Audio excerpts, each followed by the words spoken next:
Brought you bye independence. कण कण में स्वाद, कण कण में भारत। कांग्रेस लगता है साथ है पर नहीं भी है, क्योंकि इंडिया अलायंस के साथ है।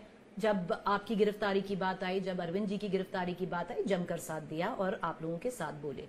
पर जब पंजाब की बात आई और अब दिल्ली चुनावों की बात आई तो अलग ही उनका रुख है। इसको कैसे देखते हैं? और लगता है कि जो दिल्ली का अभी चुनाव 6 महीने में है, एक अलायंस होना चाहिए कांग्रेस के साथ, क्योंकि कांग्रेस भी अभी एक पोजीशन ऑफ स्ट्रेंथ में है। देखो, चुनावी गठबंधन कहाँ होना चाहिए और कहाँ नहीं होना चाहिए, ये उस वक्त की परिस्थितियों को देख के लीडर्स तय कर लें। मैं किसी के अगेंस्ट नहीं हूं और किसी के अभी at this point of time में 4 दिन पहले जेल से बाहर आके कह दूं कि होना चाहिए कि नहीं होना चाहिए। मैं इस पोजीशन में हूं नहीं अभी। लेकिन इस सारे क्रम में मैं दूर से देख रहा था, ये जरूर है कि इस देश में अभी जो क्राइसिस है वो तानाशाही का क्राइसिस है कि विपक्ष की पार्टियों को पकड़ पकड़ के जेल में डाल दो। आज अरविंद केजरीवाल जी अंदर हैं, हेमंत सोरेन साहब को डाला था, शरद पवार साहब की पार्टी के लोगों को धमका के तोड़ लिया। कल को राहुल गांधी जी को अंदर कर देंगे, खड़गे साहब को अंदर कर देंगे, सोनिया गांधी जी को अंदर कर देंगे। अगर ये तानाशाही इसी तरह से चलती रही तो हर पार्टी के ऊपर खतरा है। और ये खतरा सिर्फ पार्टी के ऊपर होता तब भी चल जाता। पूरे देश के व्यापारियों को इस वक्त ईडी के नोटिस जा रहे हैं चारों तरफ, लेफ्ट राइट सेंटर, और एक ही काम है, या तो पार्टी को चंदा दे दो, नहीं तो उधर रिश्वत दे दो। और जिन्होंने दे दिया वो नोटिस थमे हुए, नहीं तो बहुत बुरी तरह से पूरा हाहाकार मचा हुआ है। आप कभी जो पीएमएलए के केसेस करते हैं कोर्ट में वकील, उनसे बात करके देखिए। हम तो पॉलिटिशियन हैं, पीएमएलए के जो केसेस कोर्ट में लड़ रहे हैं वकील डिफेंस साइड से, उनसे कहानी सुनिए कैसे कैसे छोटे छोटे व्यापारियों को ईडी ने परेशान कर रखा है। ये तानाशाही है।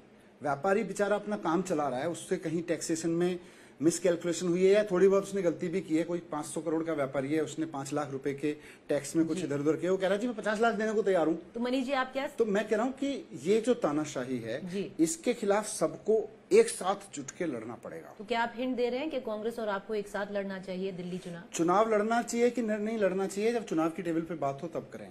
लेकिन आज रूल आउट नहीं कर रहे हैं, मैं किसी भी चीज को रूल आउट नहीं कर रहा हूं। लेकिन जिस चीज की जरूरत है कि आज मैंने मंच से भी बोला कि आज अगर सारा विपक्ष इकट्ठा खड़ा हो जाए, अरविंद केजरीवाल जी भी 24 घंटे के अंदर बाहर हो जाएंगे और इनकी औकात नहीं होगी कि उसके बाद फिर राहुल गांधी को भी नोटिस दे सकें, या ये फर्जी जितने बाकी पार्टी के नेताओं को इधर उधर परेशान, सब पार्टियों को परेशान करना बंद कर देंगे और सारा विपक्ष हो जाए तो किसी व्यापारी को फर्जी नोटिस नहीं दे पाएंगे। इसके लिए लड़ना पड़ेगा। चुनाव तो बहुत छोटी चीज है। जिनको 3 महीने बाद चुनाव लड़ना है वो भी, पर एक चुनाव तो आप 2 महीने में लड़ रहे हैं, वो आप कह रहे हैं आप अलग लड़ रहे हैं। 90 की 90 सीट हरियाणा। जिनको 2 महीने या 3 महीने में चुनाव लड़ना है वो भी, और जिनको 3 साल बाद 4 साल बाद चुनाव लड़ना है वो भी, सबको इकट्ठे होकर सबसे पहले ये सोचना है कि इस तानाशाही से कैसे बचाया जाए। चुनावी गठबंधन जैसे हमने मतलब लोकसभा चुनाव अपने आप में एक प्रयोग था। लोकसभा चुनाव में दिल्ली में किया, कांग्रेस और आम आदमी पार्टी ने सहमत होकर दिल्ली में किया, और दोनों ने सहमत होकर पंजाब में नहीं किया।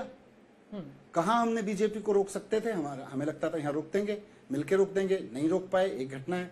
लेकिन वहां दोनों अलग अलग लड़े और फिर भी रोक दिया, ये अलग घटना है। तो वो उस चुनाव की कहानी थी।